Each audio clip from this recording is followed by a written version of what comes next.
Hello and welcome. Today's video is going to be looking at Serger blades and some of the common problems you can have with them, and I'll show you how to troubleshoot some of those problems, how to test the sharpness of the blades, and if need be, how to replace the blades with brand new ones. And as I say, these are the more common problems. I've got the Janome Mylock 644D on the bench today.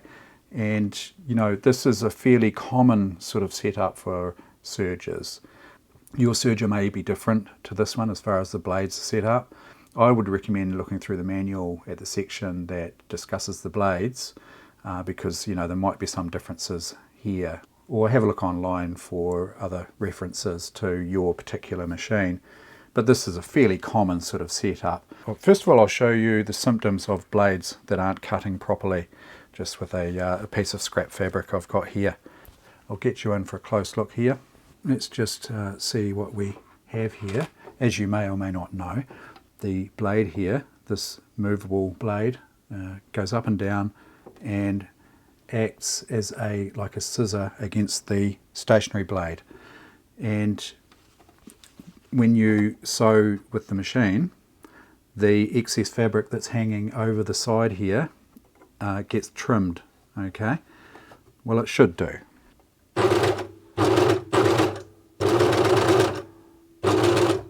Now, you might be able to, it's a bit difficult, it's a little bit difficult to see there, but the blade's not cutting at all. There's no scrap coming off the side here. It's kind of just munching the seam up, really. Yeah, you might be able to see there, it's kind of just munching up, really.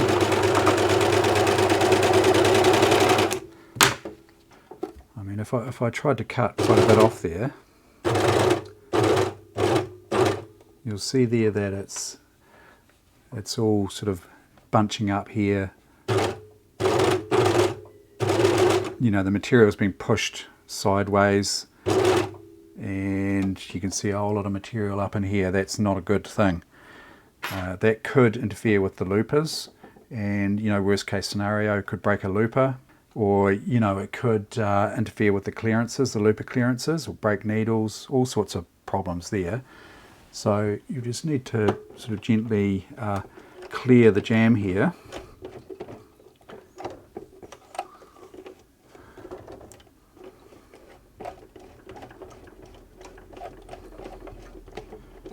Like so. You can see there the seam is just, there's no way that's going to do a decent seam. So what we need to do is figure out what could be wrong with the blades. Now, a very handy method of checking your blades is you can just use a chain from the back of the machine if you run some chain out.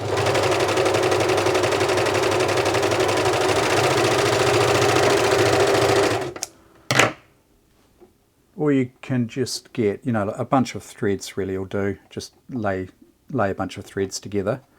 And as I say, if you've got the removable presser foot, I would take advantage of that, remove that.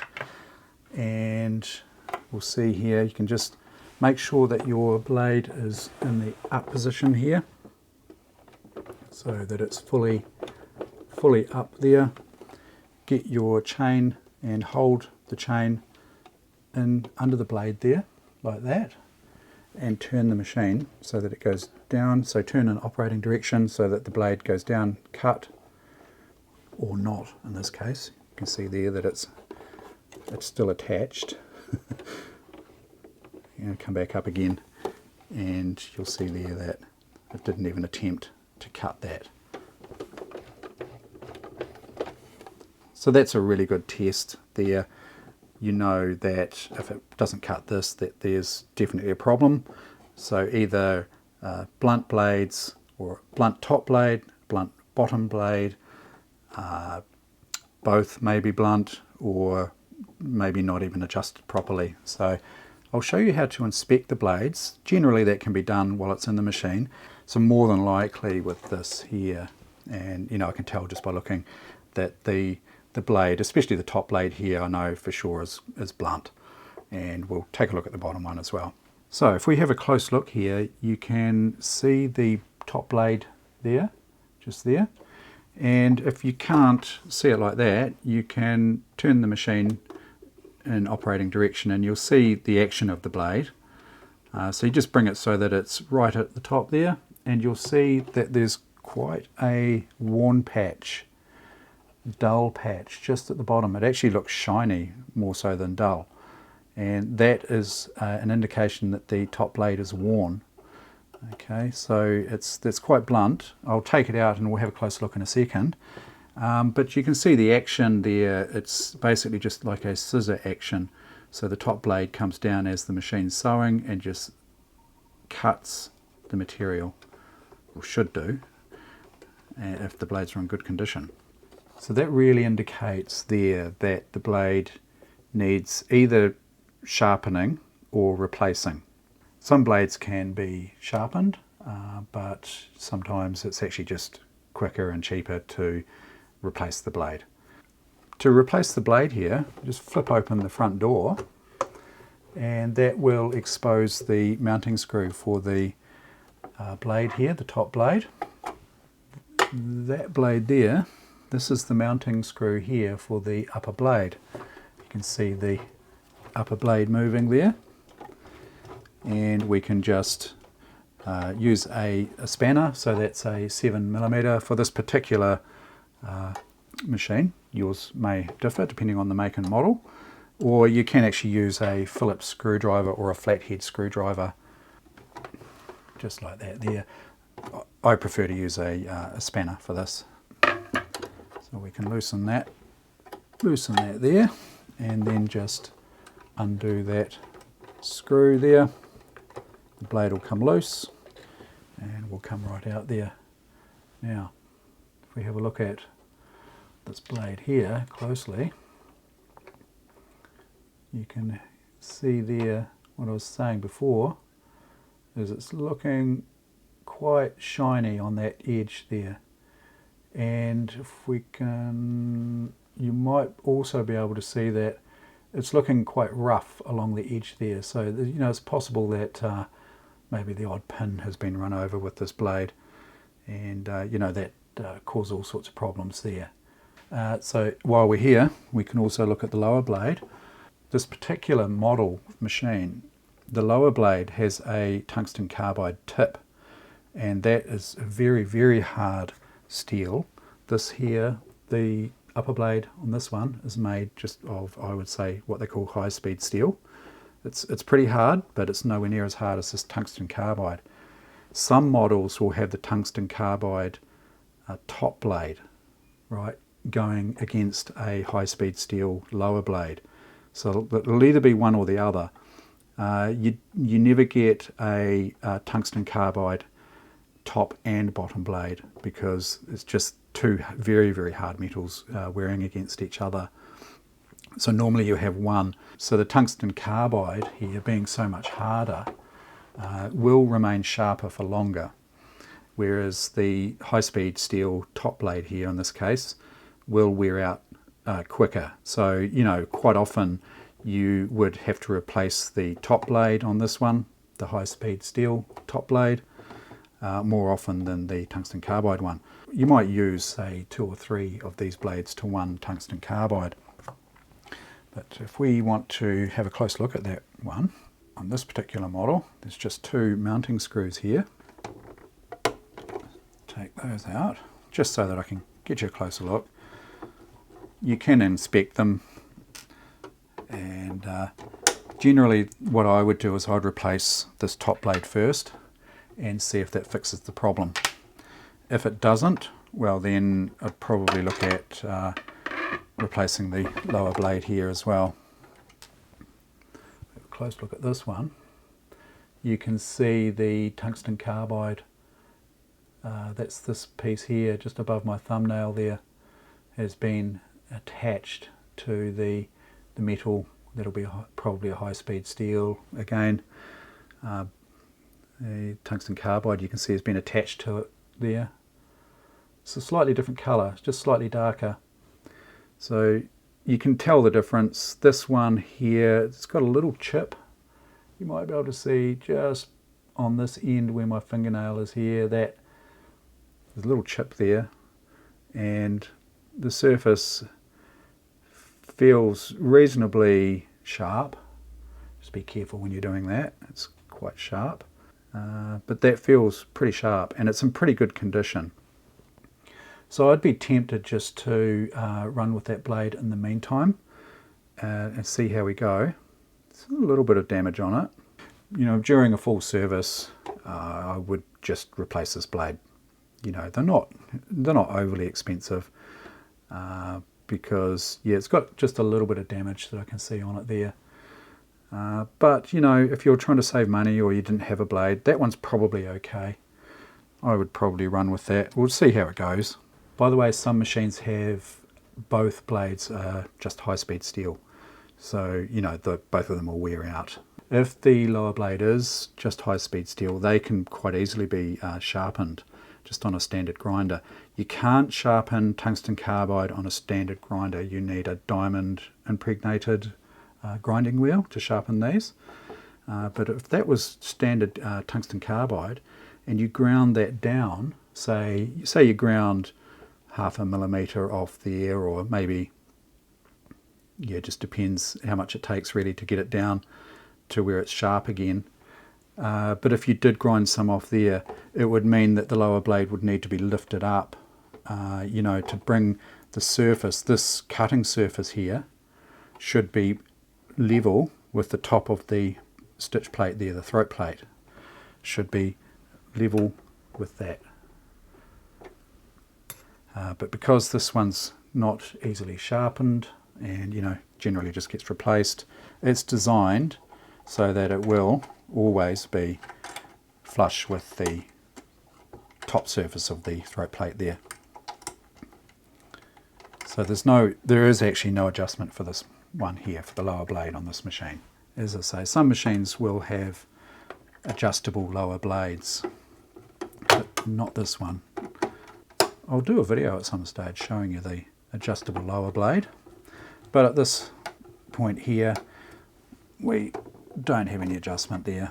Just tighten those two screws, and as I say, by design that's made to be flush there.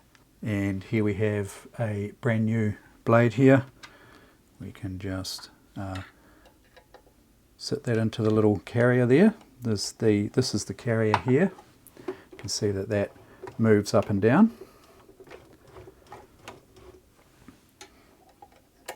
You sit that into the carrier, and there's a little stopper down here at the bottom of the carrier, goes against this here. There is a slight amount of adjustment here as well. Get that screw back in there, and before we tighten it up, you'll see there's a slight amount of adjustment there. The general rule of thumb is that the cutting surface here at its tip, where my fingernail is there, should dip down below this cutting surface of the lower blade by about 1 millimeter. So if I bring the blade right down to its lowest point, you can see there that the tip of this blade here is not going below the surface of this cutting blade here, the stationary blade. So there really you're just getting half of your cutting width.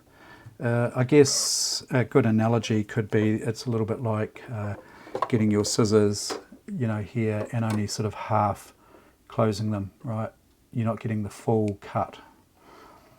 Whereas if I push the blade down, you can see now that it's going in down below the lower blade cutting surface there. And if we tighten that up there, 7 millimeter that one. Just don't need to go overly tight. It needs to be quite firm, but not horrendously tight. You can see now that it's dipping down below the cutting surface there. And that's what we want. And again, we can do the test on the chain here to see whether it's actually cutting there. So just bring the blade right to the top there, put your chain of thread in there, turn the machine so that the blade comes down, and it should cut those chains nice and cleanly like that.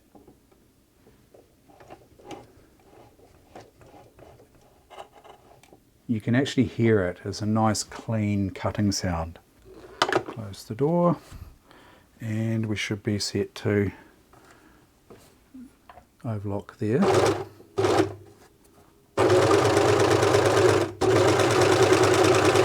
It's looking a lot better, eh?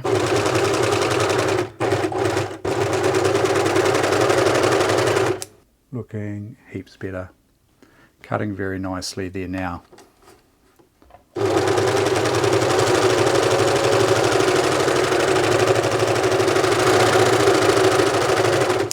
So I would say, yeah, okay, you know, the lower blade's a little bit worn, but it's not too bad, and it's cutting perfectly well.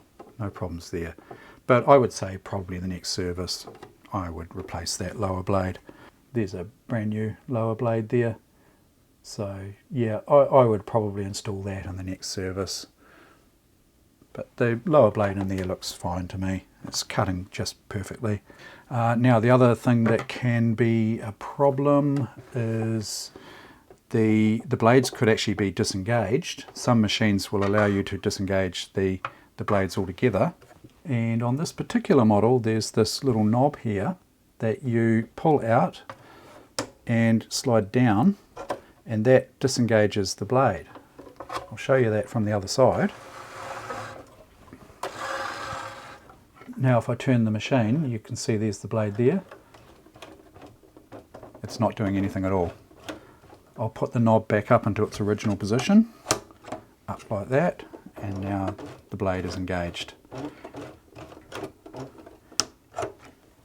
Disengaged there. Okay, and that can be to facilitate, you know, like what they call a mock flat locking stitch. I won't go into that today, but you just need to make sure that your blade's engaged. Some of the blades can actually swing out of the way completely, but I'll put that back into position there. Some of them you can push a little shaft on this side here, on the left side, and it pushes this blade out and flips it down. Now that disengages the blade as well. So you need to check that your blade's engaged, that the blades are sharp, and you know that they're adjusted properly. That's pretty much the most common issues that I come across with a Serger. The other thing I should mention is you should always have the correct blade. There are many different types of blade. So here's a stack of many different types and shapes of blade for different makes and models. Here's an example of a top blade that's tungsten carbide, and you'll see that this is actually a top blade, so it's quite a different shape, but it is a top blade, a moving blade. But you can see there the tungsten carbide tip there. And when I used to work in a factory looking after industrial overlockers, the blades are very much like this on an industrial overlocker. And we had a special grinder with a diamond impregnated cutting wheel that you would pop the blade into a special jig, and it would hold it at the correct angle for the specific make and model of machine. You had different jigs for different makes and models, and then you would just sharpen the blade, and you get a lot more life out of it. That was back in the 1990s, or 1980s actually, late 80s, early 90s, we were doing that. And maybe at that stage the blades were probably a lot more expensive than what they are now, but I guess now you'd probably just replace them. They're fairly cheap and easy to get. Okay, that's about it for today. I hope you found that helpful and interesting. Thank you very much to my patrons as always. If you'd like to help support the channel, please take a look at patreon.com/sewing machines. I'll leave a link in the description down below. And thank you very much for watching.